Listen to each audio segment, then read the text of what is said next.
You're listening to Wanderlust Diaries, the ultimate travel podcast for solo female travellers 40 and beyond who are ready to explore the world.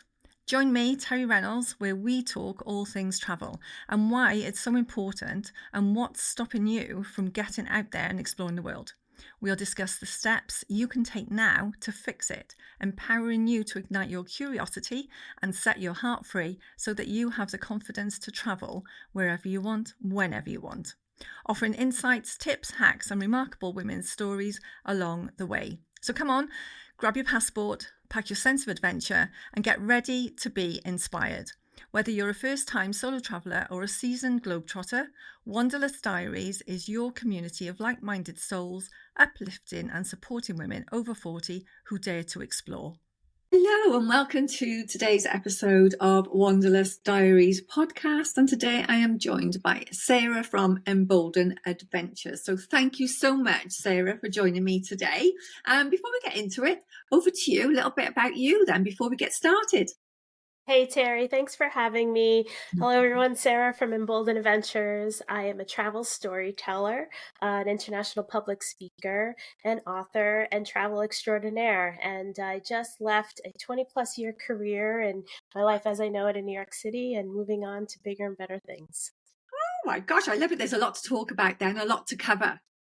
That's fantastic. So for me then, what I'd like to start off with is what started you off on your travels? What was it that kind of inspired you to think, I fancy a bit of that. I'm going to go off and do some traveling. And like, what age were you? Yeah. Oh my God. I've been bitten by the travel bug a long time ago now. I think we're talking over close to 20 years now. Yep. Yeah, I think really what was drawing me to see the world had a lot to do with getting underwater and then exploring the world above water after the fact. So I got my dive certification a long time ago because I always wanted to swim with a whale shark. And mission accomplished. I got that done way back when. My first big dive trip was out to the Maldives, and I never looked back ever since then. But yeah, prior to that, I've been traveling just here and there, for some international weddings of friends of mine. But I really kickstarted this adventure around the world, getting me to 43 countries and counting, once I got into the water. Wow. So tell us about that then. So this is scuba diving. Yeah, scuba diving. Yes, It's an incredible experience. That's something I literally could not envisage myself doing at all. It literally, me and water. I love being on the water. I love being near the water. I love looking at water, but going in it and under it, no. So tell us folk that, are kind of scared of doing that. What made it, what was it then that drew you to that? The sense of adventure and just the mystique of the underwater. So as a child, I think when we're children, we gravitate towards things naturally that are of interest to us. And, as an early, youngster, I was already looking at maps and flags of the world. And I was always curious about ancient Egypt and, shells and, fish and sharks in particular. So, way back when I was 5 or 6, I rented a VCR cassette. We used to have those back in the day and put it in the VCR player. It was a National Geographic, sort of documentary about scuba diving in the 1980s. So it was the star of the show, if you will, is a scientist who's since passed, Dr. Eugenie Clark, who's a shark lady. And so she was, showcased underwater, from her vantage point as a 1980s scuba diver. So the equipment was very different back then. And she was discovering such interesting things that we know now as divers, how sharks sleep underwater and, all different sort of sharks that are around the world. So that was in my head way back when as a youngster. I just knew this is what I needed to do. So I took the risk and did it. I saw an article on CNN a long, long time ago about how you can go scuba diving with whale sharks at the Georgia Aquarium in Atlanta, Georgia. So I went ahead and got my dive certification and found myself in the swimming pool. That is the aquarium. And then ever since then, I got on a boat and I continued onward to see the world underwater. It's been extraordinary. I can imagine being underwater. It's a fantastic feeling to be under there and seeing what you can see that nobody else can see, because obviously you have to be under there to be able to see what you're seeing. And where did that take you then? Did that take you on different adventures around the world? Yeah. Oh, sure. Yeah, I've been to the Galapagos. I've been to Cocos Island off of Costa Rica. It's about a 360 kilometer boat ride that gets you out there over the course of 36 hours. Wow. It's the Galapagos of Costa Rica. That was one of my favorite trips. But I've been everywhere: Myanmar, Palau, Japan, Okinawa, Australia, the Great Barrier Reef, Yeah. and the Red Sea in Jordan. I've been all over. Easter Island. That was a really cold dive, actually, very cold water off Easter Island.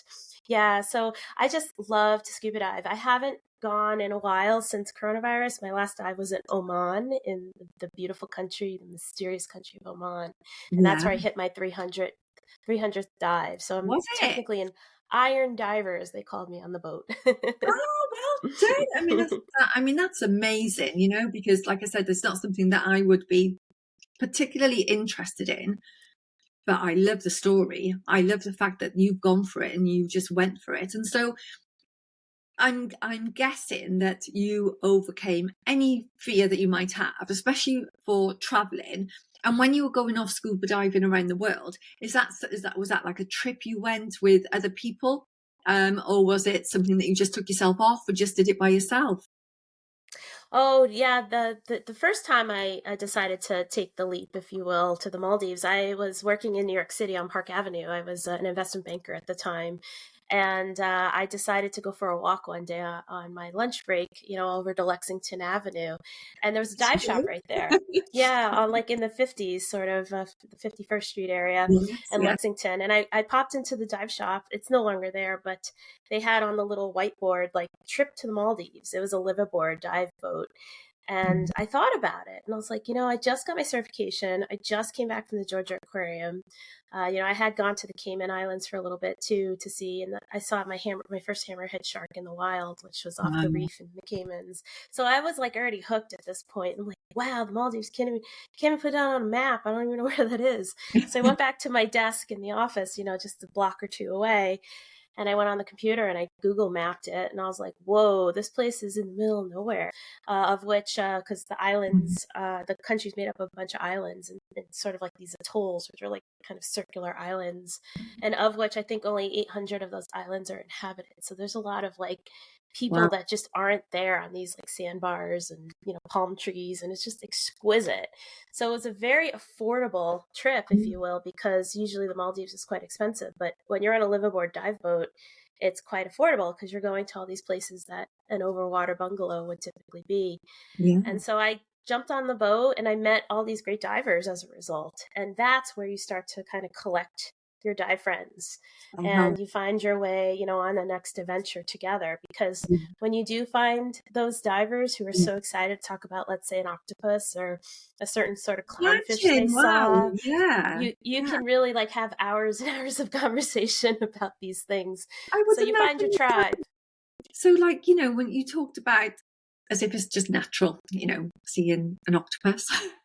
So for me, I mean, they're amazing, aren't they? Obviously I've never seen one close up, but what's that like the first time you see something that you've never seen before? The wow factor must be incredible.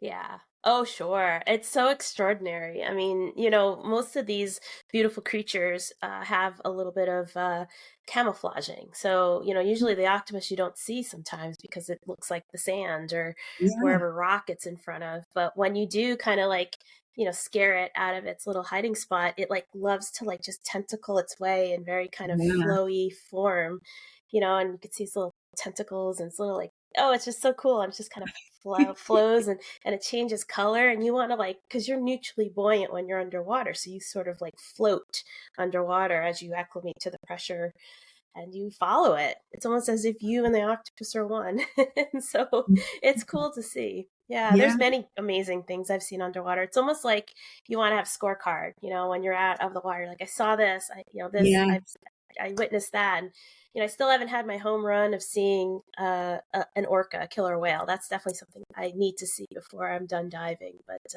otherwise, Yes, I've I'm sure seen you pretty will. much, you name it, I've seen it. So it's been Yeah. extraordinary. Yeah. Wow, I mean, that's fascinating. It's fascinating to me because as much as, like I said, I don't want to be under the water, I still love to see all that stuff. And so great. So you went off, you were making your connections for future dives. Anything else, so while you were off making your connections, especially I suppose the first few years, did it lead you to anything, kind of bigger in your life? Oh, sure. So I mentioned before, like I put my toe in the water just as a for instance of my beginnings of world travel and, my adventure travel. And it's gotten me to see the world in so many extraordinary ways. I've seen the tops of mountains. I've climbed the top of Kilimanjaro and Mount Wow. Fuji, which was extraordinary. And Yeah. then my real interest is megalithic structures.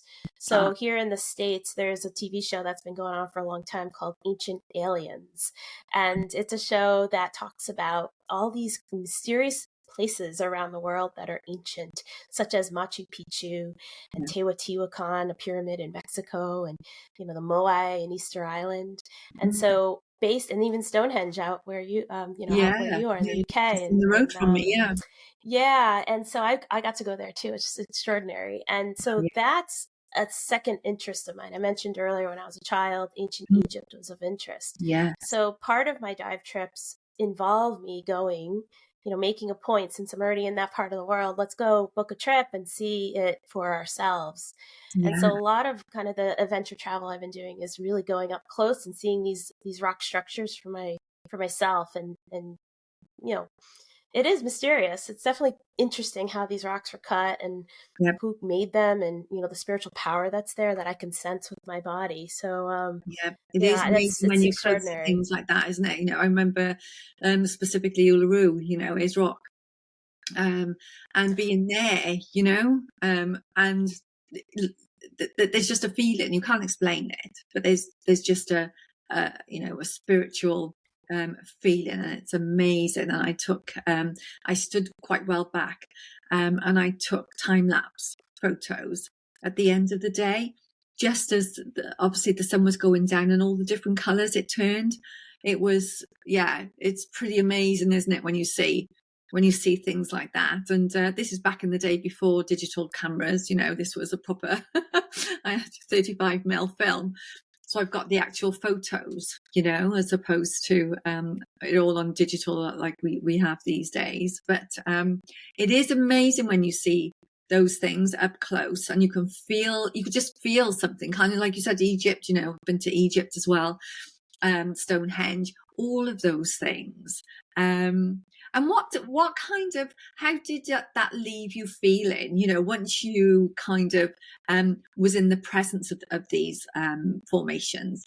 How did it leave you feeling? And well, first of all, you're excited because you're like, wow, it's right here. It's Yeah, right here. I've seen it on TV and now here it is. So it's almost yeah, like a little celebrity of sorts. Like, this is so cool.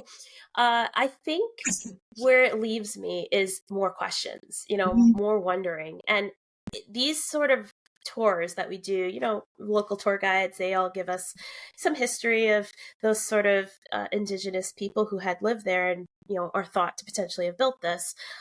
It just makes you continue to like ask more questions and connect the dots. mm, And I find, being an American here, always back in the day, no one wants to talk about UFOs, although now it's all over Instagram, right? And like the government's trying to like tell us, some of it I think is fake, but I think some of yeah, it's real. And but when you go out to like South America, for instance, in Ecuador and Peru, mhm, they talk openly about this and without any sort of like worry that people may think you're crazy, right?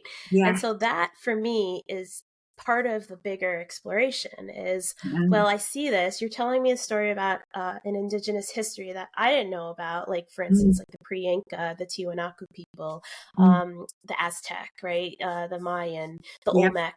We Americans don't learn about that sort of history. We know really our sort of indigenous history, like the Plains Indians and the Woodland Indians here on the East yeah, Coast. yeah, But generally speaking, when you start to learn, this is why I love my Embolden Adventures travel inspiration site, because I'm here to show people, more than what you see on TV. And this is all a learning process and what you discover. And for me, like, there's so much more to understand. And what Yeah. it leaves me feeling is a wanting of to know more and Yeah. a curiosity. But even so, like, my body sometimes picks up on electromagnetic sort of buzzings.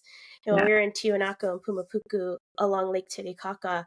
The rocks have a magnetic property to them. The Mm-hmm. compass, if you put it on a rock, it Yeah. turns the opposite way. Oh, So wow. there's something fishy going on Yeah. in the sense that science doesn't even have explanations to. And, how Yeah. are these rocks even cut? They're so precise, they're so Yeah. sharp, they're so complicated in terms of like Mm-hmm. interior cuts. And there was some sort of cataclysmic event that's covered, most of these rocks under what was mud and now dirt. So there's excavation that's going on, and a questioning of, well, these sort of names are sort of in Sanskrit. Sanskrit's in ancient India. Yeah. How come there's connections with like the sort of gods that they worshipped back then, Yeah. across the ocean? Why are there interconnections in history that goes further back than, what we Yeah. think is modern history? So it just opens a question mark after question mark, and it's just super interesting. That's what I was just going to say. All it does is open up more questions, and that there's more. There's always something more that you need to, or you want to learn. So, I love all this. And so, with your adventures, so where do you go in the world? Is it literally wherever? Where I feel called. So Yeah. what's going on is, as I mentioned, I've left New York City. Yeah. I feel like I'm going through a massive spiritual awakening, as we all are in humanity. I Yeah. think there's a collective Agree. rising of Yeah. consciousness. Yeah. It's amazing. And Yeah. so, for the past 10 plus years, I've been spiritually opening up and being curious, whether it's past life regression or, sort of mediums and other sort of work that I've been doing. But a lot also has to do with this adventure travel and just Yes. seeing for myself rather than the internet or whatever TV show shows me just a little bit of a Yeah. glimpse. Yeah. And so for me, it's a calling. I just feel called to these places. And, the more I start to dive into my spirituality, the more I start to think, well, there's these terms called grid workers and light workers and all this other stuff. Yes. So Yeah. looking back, like, I can't help but think that there's more that meets the eye, and I'm going there to see it and to feel it and to maybe do Yeah. some light work if that's what my Yeah. calling is. Yeah. No, I absolutely agree. And for me, it's been the last, I'd say, 8 years, that I've become a lot more aware, and a lot more spiritual, and wanting to know a lot more, learning about myself, all of that, all of that stuff. And I think, for me, when I started traveling, it was more about, let's get around the world, let's see a few things now. But now it's more intentional, and it's more about, I don't just want to go on a holiday. I want to learn, I want to learn about the culture, whatever it is that's going on. And I imagine that's what your adventures do for your Yeah. friends. You're not going to find me in Vegas or Disney No. World, that's for sure. It's not going to work. I mean, I've been Shocking. there like with friends and whatnot, like we've Oh, done a yes. quick Yeah. trip, Yeah. but that's not what's fulfilling. And to me, it doesn't have Yeah. soul, and it's too materialistic, and it's too expensive, quite frankly. It doesn't Mm, make sense. mm, But I will go on a road trip by myself where I'll rent a car and drive out west and go and hit up all these beautiful places in America, such as North Dakota, yeah. South Dakota, Colorado, the Yosemite Mountains in California, Mm, the oceans. So I'm being called in a way that is allowing for me to meet various wisdom keepers, whether they're indigenous mm, here in the United States or over around the world. mm. And one of the reasons why I decided to quit my job and quit my career that I've been really holding down for so long is because I feel a call. And it's also through psychedelics. I've been doing a lot of work with psychedelics. And Mm. I was called to the rainforest in the Amazon in 2020, right before the world came crashing down with coronavirus. So that's what my upcoming book of a trilogy series is about, is my transformation from, the kind of work hard, play hard existence in New York City, Yeah. as a career Oh, well, person, whether yeah. it's banking, private Yeah. equity, government, you name it, Yeah. leaving the bright lights big city and really kind of transforming into this sort of evolution that I'm in now with the Yeah. help of psychedelics and the wisdom keepers. My God, it sounds amazing. So you, like you just said, have you published your book yet, or is it about to be It's coming published? out. Yeah, I wrote the manuscript, so it's done, and now it's going to be in my editor's hands shortly, Yes. and that will be part one of my trilogy series. So the way that the book's being kind of divided up is Mhm. there's the radiate. Awake and Radiate piece with Mama Ayahuasca, and then I mentioned my travels to Tiwanaku and Pumapuku and the Nazca lines also that are in Peru. So we did all that and came back to a world that was shutting down in New York City in Yeah. early March 2020. And Yeah. then the second piece is the surrender and adventure, when I finally kind of hit that surrender point and I say, I quit, I'm done, I'm out of here. Yeah. And then beyond that is the transform and reborn. So recently I just came back from Guatemala, a very sacred spot called Lake Atolan that is highly revered by the Mayan tradition. It's a Wow. volcano and a lake. And I worked with the Mayan medicine women to heal in a womb sort of healing. And I was rebirthed from the Temescal, which is the sweat lodge, which I've done with Yeah. many, many different sweat lodge ceremonies. Yeah. So then I came back to New York, and I think I've released all the sort of pent up energies and the stuckness, and Yeah. it's kind of like my rebirth. So that's where I Yeah. am now, in a transformative moment as the world transforms as we Yeah. speak. Yeah, exactly. And the last 4 years, it's been a bit of a transformation, isn't it? And I think that's happened for a lot of people as well. But I love that. So you've got your book coming out. And what kind of inspired you to write that book then? What triggered you to do that?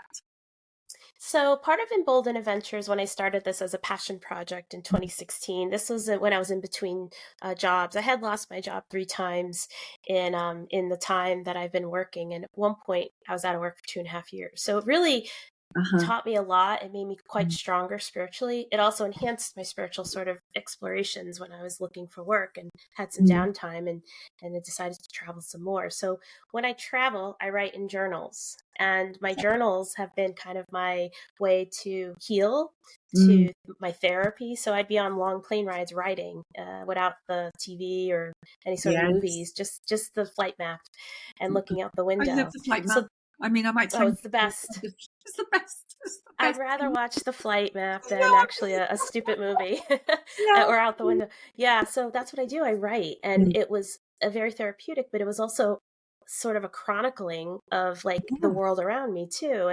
And so like I captured the 2008 financial crisis when I was literally front row seat covering banks and insurance companies Mm. and asset managers. So, Mm. I have the history of the world around me while I traveled the world and while I've kind of were changing and healing and transforming.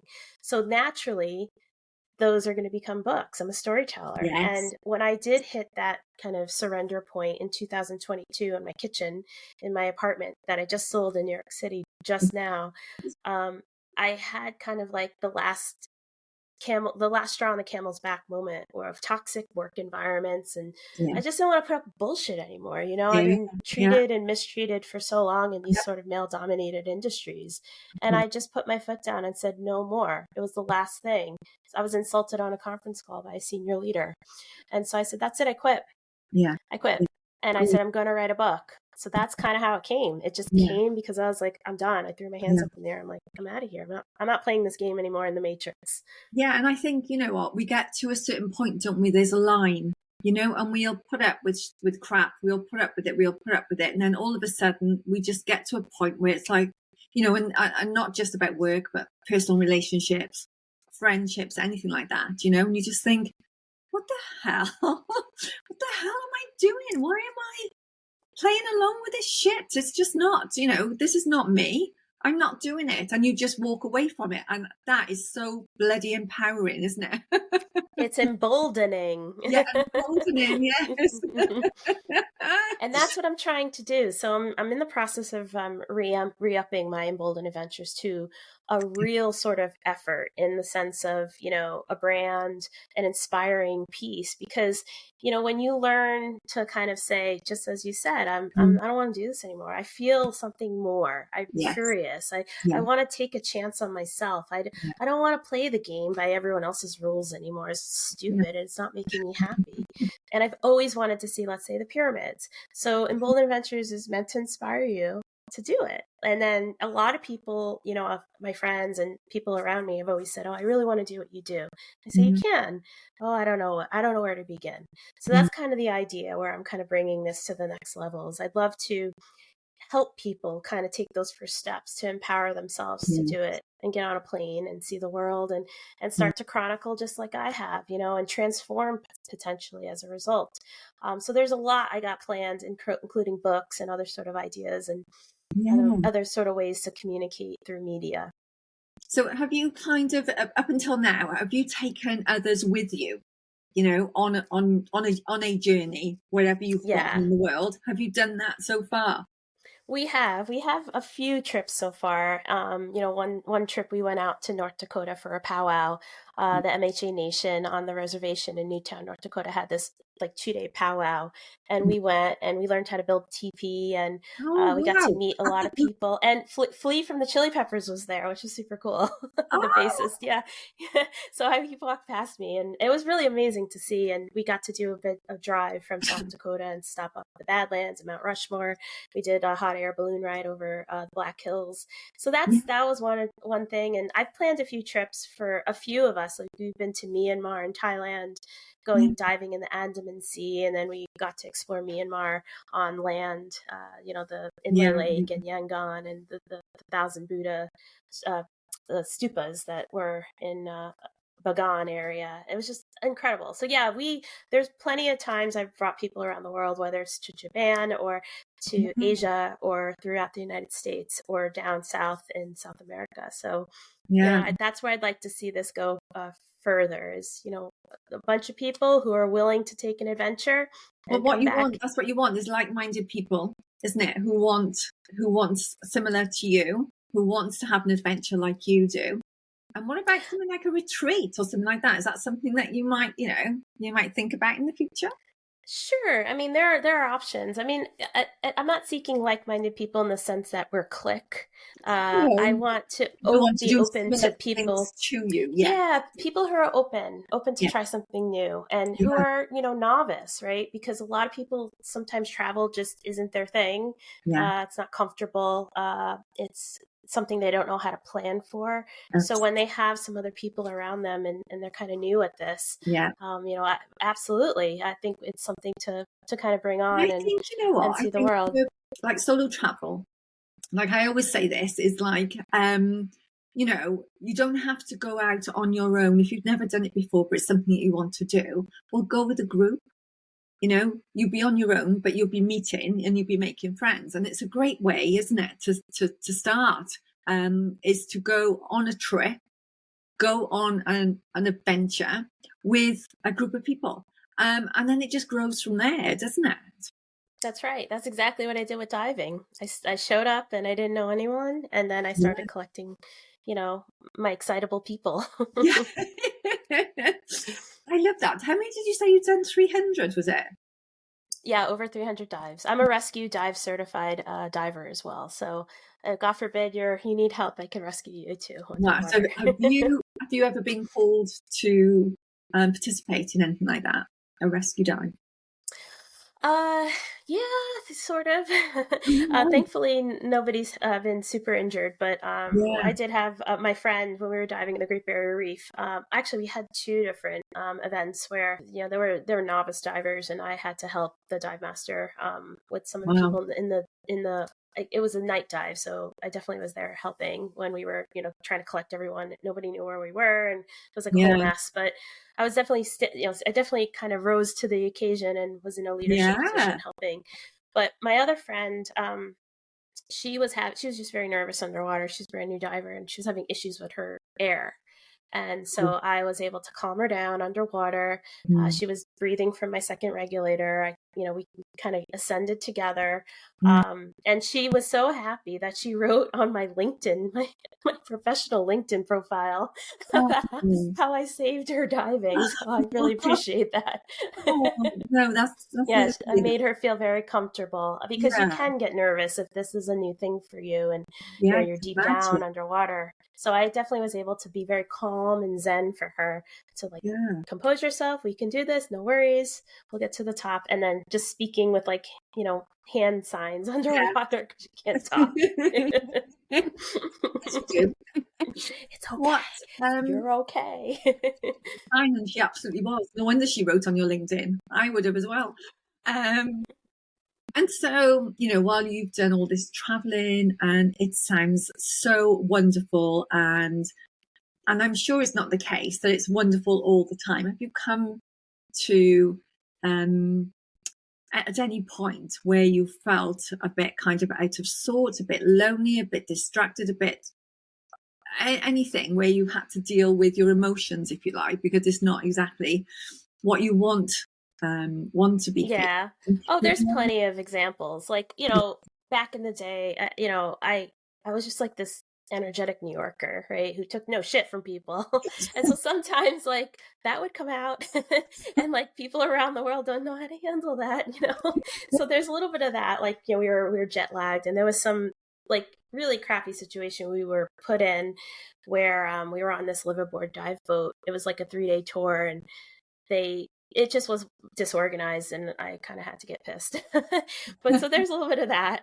There have been some times where you felt a little unsafe in certain places, particularly in Rio, in Brazil, and Sao Paulo. I don't necessarily feel really safe. I didn't feel really safe there. So, it's always good to have like eyes behind your head and your street smarts and know how to like hide your stuff. Like, don't have your camera out and just kind of be strong and solid. There's plenty of times where like traveling takes a lot out of you, right? You're jet lagged, as I mentioned. You're tired. You're hungry. You're out of sorts. You don't know where you are. So it is important to get rest and take care of yourself, and have street smarts and know your bearings. And things go wrong all the time, so you have to really kind of go with things, flow with things, and kind of have an idea of backups and what happens, what if, plan B. And that's where kind of my expertise comes in. I'm an excellent planner. I ran deals. I participated in $30 billion in transactions my entire career. And I've run $1 billion transactions where I've closed 40% of all that. So, if I can handle that, I can handle, like, we can definitely get to Myanmar and make sure that we kind of understood like what happens if things go wrong. What are our phone numbers? Where is the emergency? What do we need to do? So that's kind of where my value add can come in for helping people travel is, we got like, things will be upsetting sometimes. There will be wrinkles in the plan. Things can go wrong sometimes, but know that it's an adventure. We flow with the punches. It is, you're absolutely right with that. As much as we can plan right up to the nth degree. I'm going from here to there. I'm going to do this, that, and the other. Then I'll come back and I'll do that. And all of a sudden, you've got to pivot. There's been a curveball's been thrown, and you've suddenly got to pivot. And I think probably for most of us, the first time that happens, when you think, no, this isn't in the plan. This isn't in the plan. What do I do now? But you do. You find your way. And you pivot and you move on and you do whatever you need to do to get yourself back on track. And once you've done that once, it's fine. I think probably for most of us, the first time it happens, it's a bit like, oh gosh. But after that, then, you kind of know how to react and how to put a plan B in place and how to go that road instead of that road, or do this instead of that. So yes, it can be a bit scary, can't it? But you will find your way. That's right. And a lot of the work I do is a lot of legwork leading up to, a lot of sort of diligence, if you will, of what could go wrong. And a lot of the stuff I do is go on the U.S. Secretary of State site, and I just double check like any sort of warnings, like any particular, like for instance, Guatemala, like certain parts of Guatemala City are very unsafe, as is Honduras, certain parts of Honduras, and Nicaragua, right? Central America, there are parts that are unsafe. And if you're going by yourself or going with a bunch of women, together, and you're not from that area, you don't speak Spanish, you need to be careful. And so, for instance, going to Guatemala, I looked up like what pockets of Guatemala City need to be avoided. Living in New York City, it's the same thing. There's 9 million people. There's pockets of New York that are unsafe. You got to have eyes behind your head. Don't go on the subway certain hours of the night, know where the cops are, sort of, so on and so forth. Hide your wallet.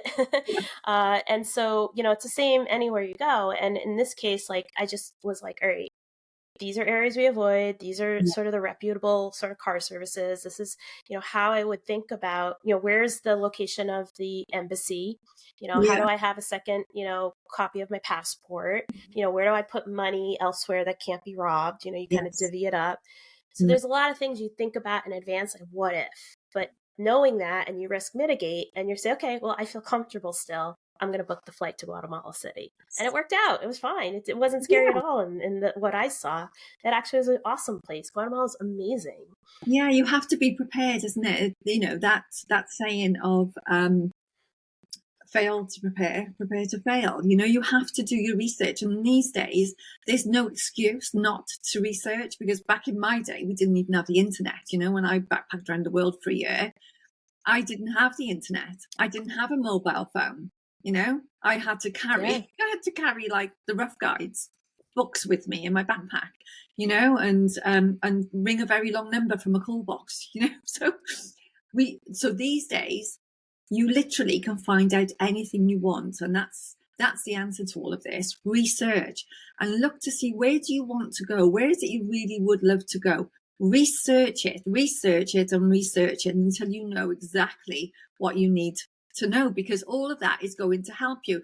And like you just said, it doesn't necessarily mean that nothing will go wrong, but that's all you can do. And as long as you know that you've done that for yourself, what else can you do, really? Exactly. Yeah. And the more you research, the more you realize, someone knows somebody in Guatemala. Let's get their phone number just in case, and reach out to them on WhatsApp and say, hey, you're friends with so-and-so. Just to let you know I'm going to be here. God forbid anything goes wrong, at least you're my contact in the country, if that's okay. And you know what? No matter where you go in the world these days, there's a Facebook page for it. You can always make a contact through a group of people for whichever area you're going to, whatever it is you're going to do, can't you? There's always something. There's always some way of connecting with a group of people. Always. And you'll find more people. You'll magnetize them. You meet them on a train or a bus. And you're like, oh, cool. Long time ago, this is going to date how old I am now. I used to be a fan of the boy band New Kids on the Block when I was growing up in the 80s. And I was in Portugal, Lisbon, and I went for a walk. And the Hard Rock Cafe was next to our hotel in downtown Lisbon. And I saw someone coming toward me, and it was a person with a Hard Rock Cafe shirt. And then next to her was Jordan Knight from New Kids on the Block, because he had a Chicago Cubs baseball cap. So I knew he was an American, but it didn't dawn on me until after he passed that was Jordan Knight from New Kids on the Block. We Americans kind of looked at each other, but I was like, I missed my chance. I could have said, hey, what's up? Get a photo with him. But he was performing at the Hard Rock, which I saw later was like a chalkboard, solo performance. So I was like, but you'll never know who you run into. You'll find your tribe. I was like, I know that's an American. He has a baseball hat on. Sure enough, it was Jordan Knight. You're right, because I remember I was in Santa Barbara, and I was working in a hostel there. And suddenly this girl came in, and she just started talking, and straight away I knew the accent from my hometown, not just from Wales or South Wales, actually from my home. And I would never have thought I would have recognised that. And I just turned around and I said, "From Newport," and she's like, "Yes." It was there you go, exciting, but it is. You just meet those people along the way, and all around. I went around Australia for 6 months, and I would meet people along the way, and then I'd met them in America, in the States. We went from Australia, and then I saw them in the States, and I'm like, this is strange, but you just do. You have your network, you have connections, and it is great then. But it's also fantastic the way you go off and do your own thing, but then you meet up at some point. Yeah, and if you just have, the first day, the second day, you ease into it, you get less nervous, right? Yes. And now you're starting to get used to your environment. Like, for instance, I was in China for 2 weeks, in Beijing in particular, but then we went out to some of the other spots of the country. And I was learning a little bit of Mandarin as part of this program I was at for 2 weeks. It was my MBA program. It was an opportunity to study abroad at Peking University. So they taught us in Mandarin, real small. But by the end, this is with any travel, you start to pick up the language. And by the end of the week, the 2 weeks, I ordered my chicken noodles at some fast food joint in using pure Mandarin. Wow. 2 weeks. Yeah. And then I was starting to notice like certain characters that Yes. meant certain things, like exit. This is how Yes. this is China. This is Beijing. So that's just a testament to, you know, once you get past the original nerves and you get Yeah. settled and acclimated and you start to Yeah. enjoy your surroundings and start to magnetize your people, Yeah. then sky's the limit. You could easily start walking around and be It like, is. hey, I'm here, no problem. It is. It's amazing. You haven't just said that now, just triggered a memory from when I was in Australia and I was staying in a hostel and I was there for a good couple of weeks. And I was sharing a room. There were only 3 of us, myself and 2 Swedish girls who were friends. So they'd very often be talking in Swedish. And I swear, by the end of, like you said, a couple of weeks, I was sat there and going along with the conversation. I'm like, how do I even know what they're saying? But I just did. I couldn't talk it and I couldn't now. But for some reason, while they were talking to each other, I literally could understand what they were talking about. And I was making all the right sympathetic noises, you know. That's right.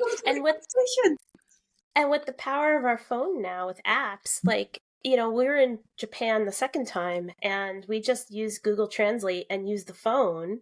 And when you put the phone's camera on various sort of kanji or any sort of Japanese language, it translates it on the actual app. So you read it in English. Straight there, isn't right? it? It's amazing, it's right there. And so yeah. we didn't have to worry about like not knowing Japanese. We literally got from Tokyo to Kyoto without asking a single person what train to take or what sign to said, because we just held the phone up. Yeah. And the same thing goes for the microphone, right? You talk into it and then they talk back. So now more so than ever, you know, once things settle down, I think around the world, because right now things are kind of a little dicey some places, but when things do settle, because they will, we're in a beautiful spiritual awakening better, the world's going to seem smaller and it's going to be more approachable than ever before. Absolutely. With technology and it's just opened up, you know, it's just so open to everybody. It just makes life a lot easier for anybody who wants to travel, especially when I think back to my day, you know, because